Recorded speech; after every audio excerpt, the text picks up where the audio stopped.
Hello ladies and gentlemen, my name is Apostate or Apostate Aladdin. The other day I was thinking about the story of Prophet Ibrahim because of a particular plot point that I found bizarre. So I looked up this book by Ibn Kathir, a very well-respected 14th century Islamic scholar from Damascus. The book is called Qisas الأنبياء, Stories of the Prophets. I actually read from both the Arabic and the English copies. There were some differences. The English one was lacking details. I didn't intend this to be a deep dive into the life of Prophet Ibrahim, just a surface level retelling with some commentary. So there might be a few details missed, or I may gloss over some parts, but nothing that'll affect the interesting parts of the plot. My reading did send me on a few tangents, so prepare for the story to be derailed a few times. Here's a teaser of what's to come. Is he the OG apostate? So Ibrahim, being the base troll that he is, I guess Ibrahim didn't understand these, what do they call them, metaphysical matters. When the people figured out that Ibrahim kind of smells like a baka. Lastly, geckos are kuffar. I don't make the rules. Stick around to the end for some conclusions and bloopers. All sources are in the description below. Some are in Arabic, some are in English, and they reference other verses and hadith, so I won't list those individually. Before we begin, I would like to remind you that this is just a story to me, but at times I will treat it like it's real. I know that's a bit confusing, but I'd like you to play along if you can. Being able to see the story from both points of view, believers and disbelievers or non-believers, will really help you understand where I'm coming from. It'll also help you judge the story a bit more fairly. If you see the story as holy and unfalsifiable, you won't get a chance to think about it critically.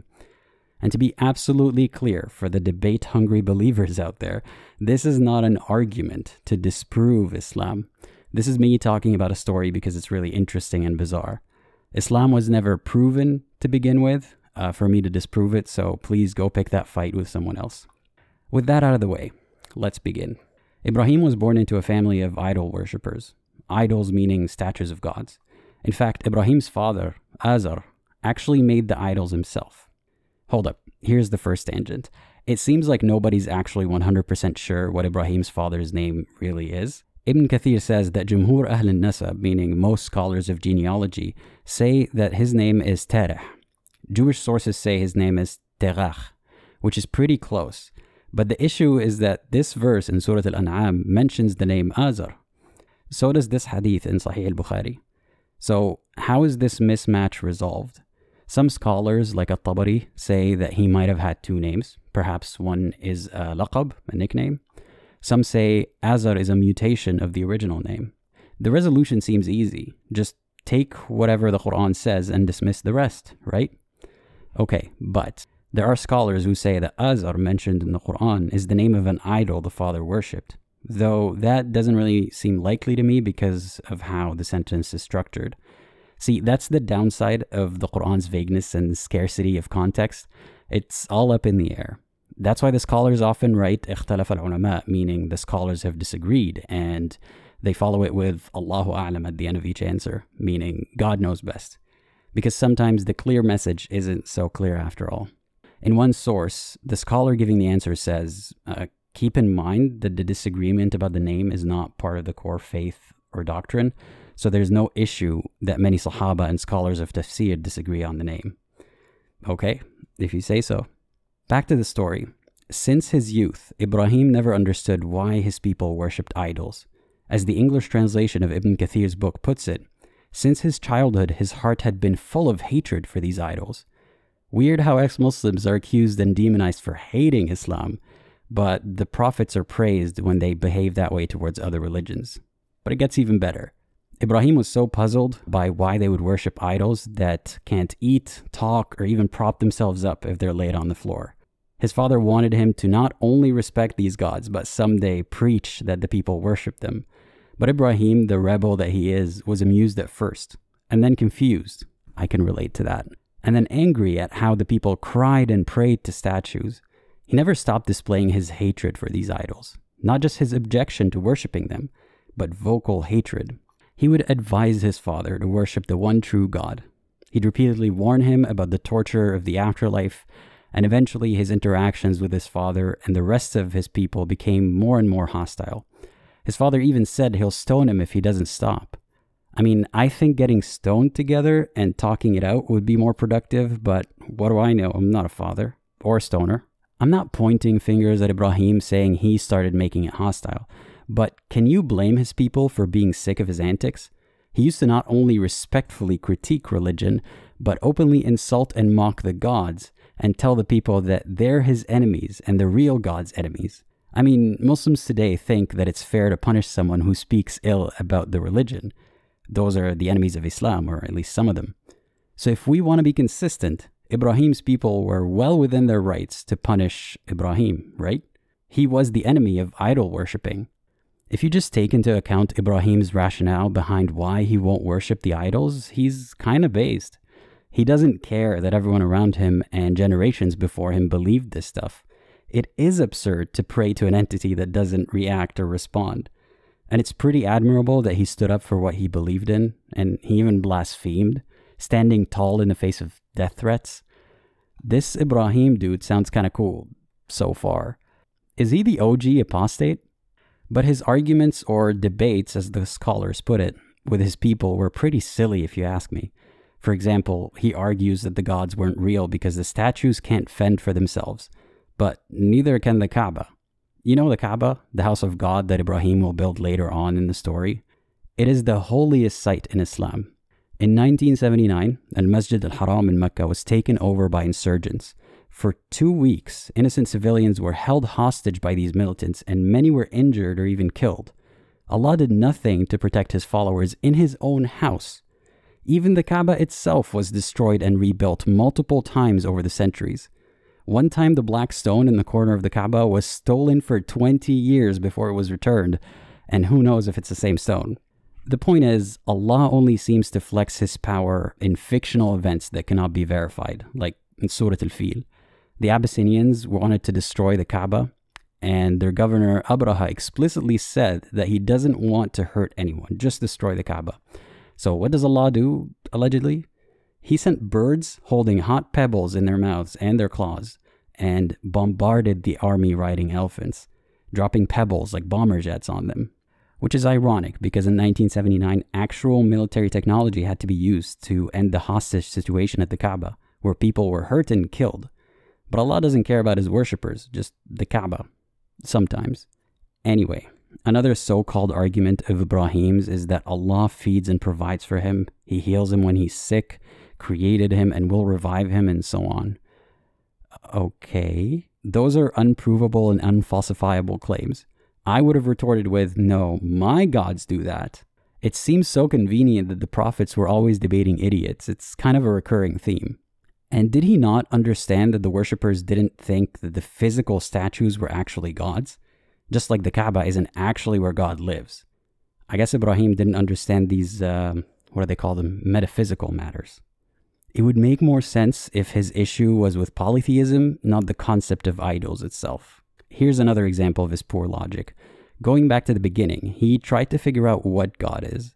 He saw a star and momentarily assumed it was God. But then the moon seemed more likely to be God. And when the moon went away, he suspected the sun is God. And when the sun went away, he realized that can't be God either. Now, did Ibrahim not see the moon or the sun before that day, or did he forget how night and day work? I don't know why the Quran's argumentation is so elementary and poor. Perhaps this is just a rhetorical device, much like most stories in religions, and not an actual, factual retelling of events. It makes you think, what else is exaggerated? Aside from Muhammad's sexual abilities, of course. And if the moon disappearing means it cannot be God, what does that say about a God that never appeared in the first place? Or doesn't appear as regularly as the moon? So eventually, as per this verse, he expressed that he will plot against or destroy the idols when the worshippers are away for an annual Eid, a celebration. Scholars aren't sure if the people heard him say this or these were just thoughts in his head. As it often goes, the Quran doesn't provide enough context to infer one or the other.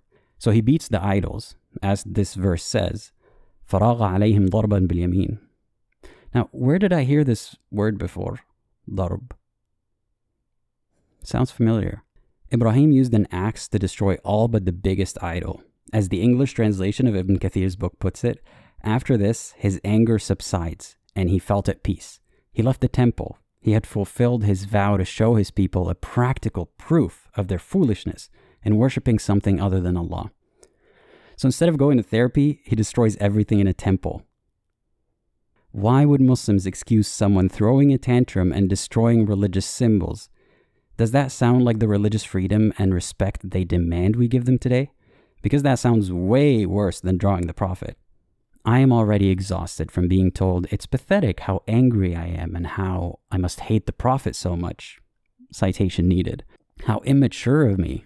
But Ibrahim is paraded for his inability to control his emotions, and we wonder why some believers resort to violence when Islam is poked at instead of waiting for Allah to take action. They're just following in the Prophet's footsteps. Is it extremism or learning from a precedent set by Islam's beacons of morality? And it also feeds into the toxic masculinity that often accompanies Islam. Call it culture, whatever it may be. When the idol worshippers found the destroyed statues, they asked, "Who did this to our idols? He is indeed one of the transgressors or wrongdoers." And they're absolutely right. Ibrahim transgressed religious rights and property rights, but Islam isn't about equality and fairness. As with many religions, the followers think that it's okay because my religion is the truth. Had the tables been turned, it is not okay because the other religion is false. The unapologetic mockery of other faiths and believers is very obvious when you look at, for example, Ibn Kathir's tafsir of this verse.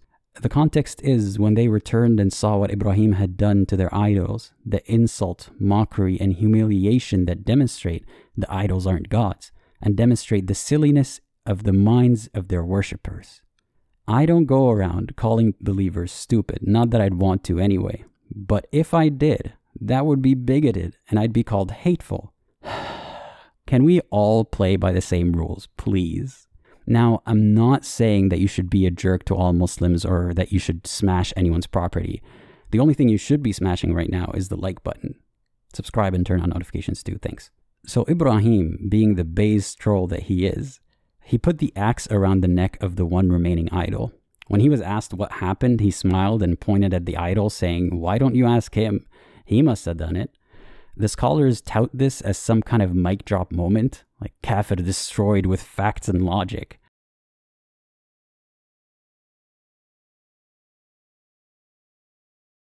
Now, let's just say, hypothetically, for the sake of the argument, that you had a copy of the Quran. Now, presume for a moment that I took that copy and shredded it into pieces. Allah would do nothing about it. Wouldn't you agree? So, can we infer, logically, rationally, that Allah isn't real?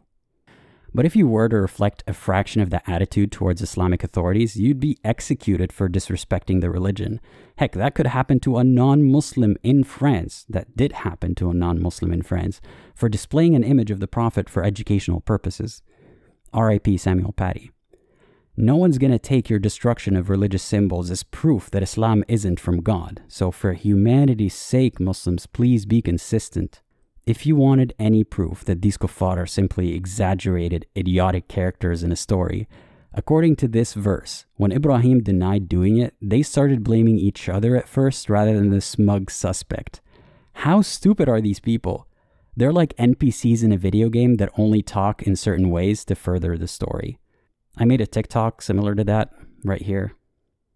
Anywho, Ibrahim and the scholars telling the story also argued that if the idols truly were gods, they would have hurt Ibrahim already. Okay. If Allah truly was God, he would have hurt me already, or any of the blasphemers who weren't killed by the hands of so-called extremists. So should the title of this video be Islam Debunked and Destroyed? When the people figured out that Ibrahim kind of smells like a baka, and he's the one who smashed those idols, they decided to punish him by catapulting him into a fire. Very theatric. Surprise, surprise, Allah saved him from the fire. He broke the laws of physics and made the fire cold for Ibrahim. I am willing to suspend my belief, or rather disbelief, for a moment. Say this actually happened. What I find very hard to believe is how a lot of the kuffar still didn't see that there was something supernatural or possibly divine going on. I don't think a sane person from a primitive time would see a demonstration of divine intervention and continue to believe in a different type of superstition. Forget the so-called Quranic miracles. That is a real miracle. If only Ibrahim would do it again today in front of scientists. Oh well, I guess we just gotta believe that it happened.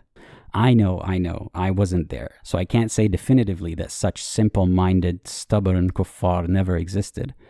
What I mean is that I find it ridiculous that Islam gives examples of these irrational, angry, hateful disbelievers and implies not only that they're real, but that apostates like myself belong in the same category with them.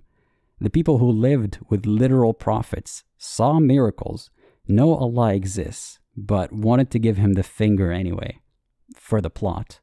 It's like those henchmen in John Wick movies who keep sacrificing their lives just because the script says they should.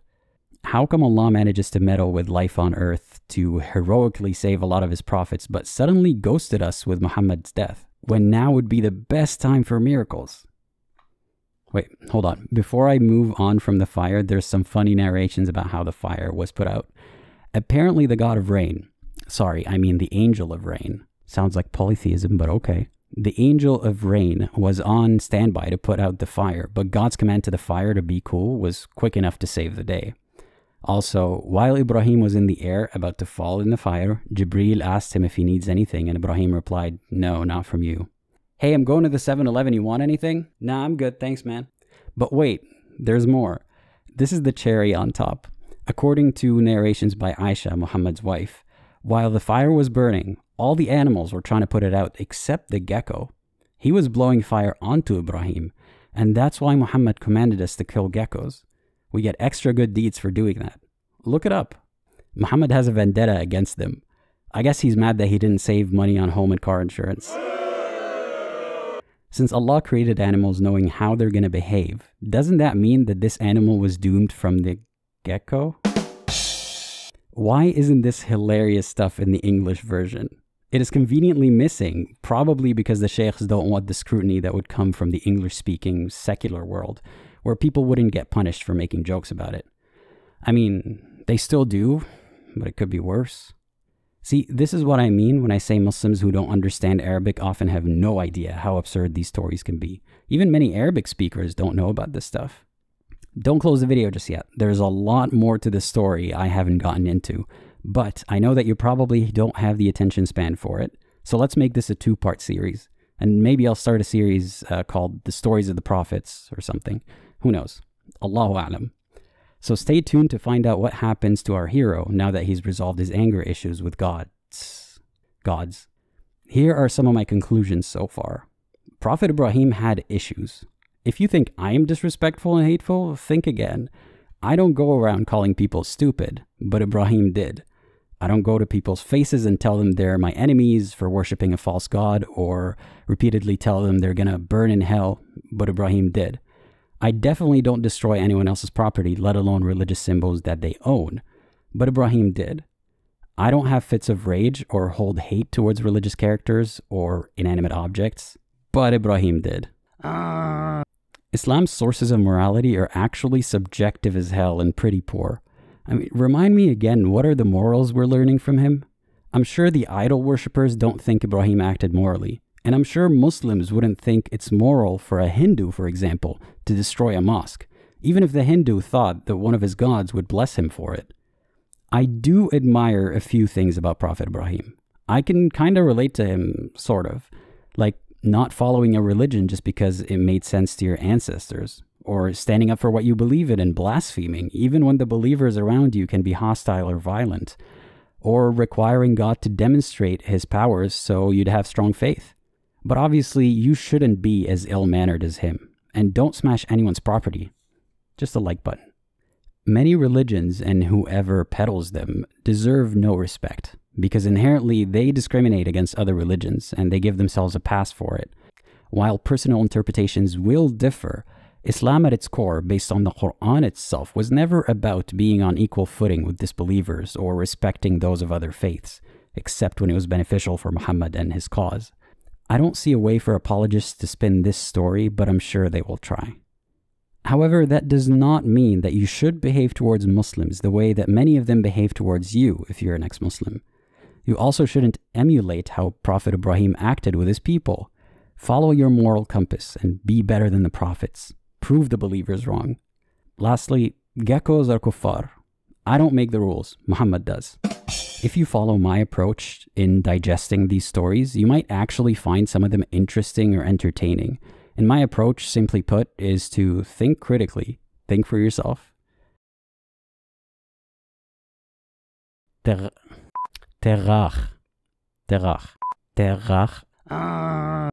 Ibrahim was born in a family of idolaters.